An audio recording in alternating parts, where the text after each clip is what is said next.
салому дуруд ба мухлисони сершумори Барселона ва канали БАРСА-ТЖ. Рӯбарати Барселона пурра ба як қарор омаданд ки Адама Качок Траореро намехаранд, зеро дигар ба чунин футболбоз ниёз надоранд ва дар ҷашни мувозатгари дастаи Лиц Рафиняро харидорӣ менамоянд. ҳамлагари Бавария Роберт Левандовски аз пешниҳоди охирини дасташ оиди идомаи шартномаи футболбоз сахт ранҷидааст ва ба агенташ Пини Захавӣ фармон додааст ки бо ҳар роҳе ки набошад гузариши ӯро ба Барселона амалӣ гардонад. баъди ба Лигаи чемпионҳо баромадани Барселона эҳтимоли баргаштани Месси ба даста хеле зиёд шудааст, аммо ҳамчун футболбоз ё ин ки ҳамчун рақиби Барселона. имрӯз дар бораи ин хабарҳо пурра бароятон маълумот медиҳем, аммо пеш аз сар кардан мехоҳам хотиррасон кунам ки сарпарасти видеои мо ширкати Якикс мебошад. дар он ҷо вақт коэффициентҳои баланд ва бонусҳои гуногун шуморо интизор аст. ҳамчунин нафароне ки то ҳол регистратсия надоранд метавонанд дар аввалин пардохт бо промокоди БАРСА-ТЖ соҳиби $100 бонус гарданд. ссилкаи бози дар коментария. Ба ҳама муваффақият.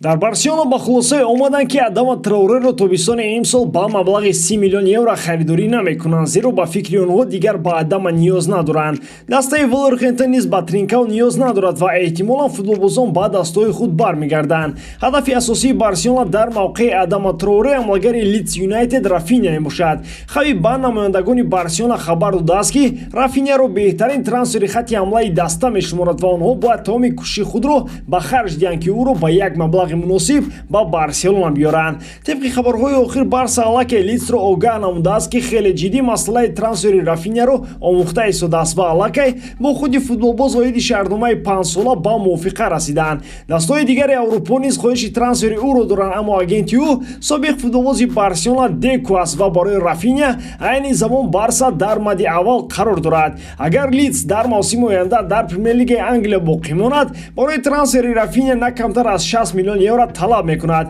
аммо Барса мехоҳад ки ин маблағро бо пешниҳоди футболбозоне ки ба Лидс писанд аст 2 баробар камтар кунад. аммо дар сурати ба чемпионшип рафтани Лидс ба таври автоматӣ Барса метавонад ки бе пешниҳоди ягон футболбозаш Рафиняро ба маблағи 28 миллион евро харидорӣ намояд. дар бозии охиронаш Лидс бо ҳисоби 2-1 аз Арсенал мағлуб шуд ва айни замон мақоми 18-умро дар ҷадвали чемпионати Англия касб намудааст ки агар ҳамин гуна давом ёбад, Лидс ҳатман дар мавсими оянда ба чемпионшип меафтад. ҳатто собиқ легендаи Барселона Роналдино дар мусоҳибаи худ иброз намуда буд ки дар айни ҳол беҳтарин трансфер барои Барселона маҳз Рафиня хоҳад буд, чунки худи ӯ аз истеъдоди ҳамлагари Лидс пурра огаҳ аст ва медонад ки ин футболбоз ба чӣ корҳо қодир аст. ба ҳамин хотир то охири мавсим Барселона бояд ба саросимагӣ роҳ надиҳад ва натиҷаҳои Лидсро интизор шавад. шумо дар бораи трансфери Рафиня чӣ фикр доред дӯстон? кадоме аз ин ду футболбозро Барса бояд харидорӣ намояд? Адама Траоре ё ин ки Рафиня?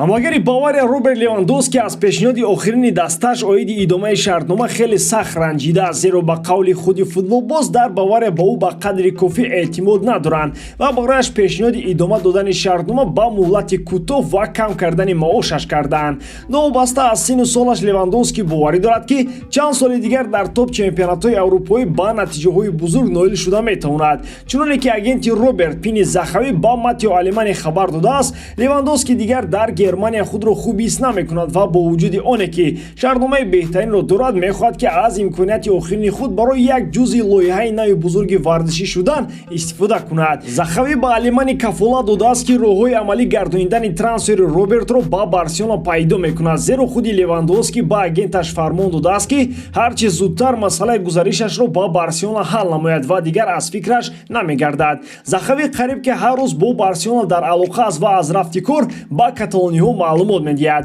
агенти Левандовски боварии комил дорад ки билохира Бавария ба фишори онҳо тоб наоварда ба фурӯхтани Роберт розигӣ медиҳанд, чунки дигар чорае барои онҳо намемонад. Барселона омодааст ки барои трансфери Левандовски 40 миллион евро пардохт намояд ва вазифаи агенти ӯ розӣ кардани Бавария ба ин маблағ аст. фақат як роҳи монеи рафтани Левандовски шудан аз ҷониби Бавария вуҷуд дорад ва шубҳанок аст ки дар Мюнхен аз он истифода кунанд. онҳо метавонанд ки то мавсими дигар интизор шаванд ва соли дигар Левандовскиро ройгон аз даста ҷавоб диҳанд. ба фикри шумо оё Левандовски 35 сола барои Барселона зарур аст ва то кадом муҳлат ӯ барои Барселона фоидаовар шуда метавонад? ҳатман ақидаҳои худро дар ин бора дар комментария нависед.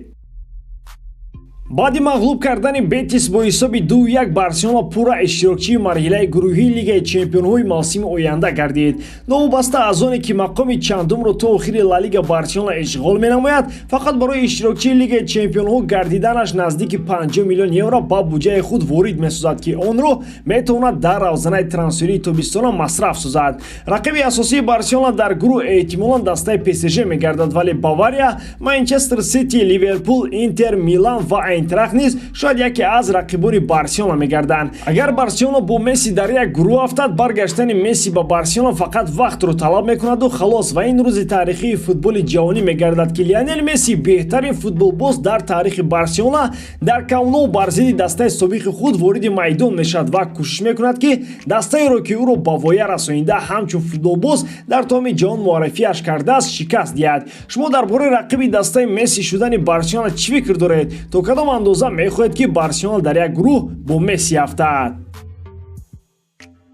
ба ҳамин тамом бовар дорам ки эҷодкории ман ба шумо писанд меояд. дар ҳам ҳолат Барселонаро дӯст доред ва канали Барсатиҷиро дастгирӣ кунед. Дастгирии шумо пешравии мо. Бо шумо мисли ҳар вақта Муҳаммад Гаиров. Хай бачаҳо, дар паноҳи Аллоҳ.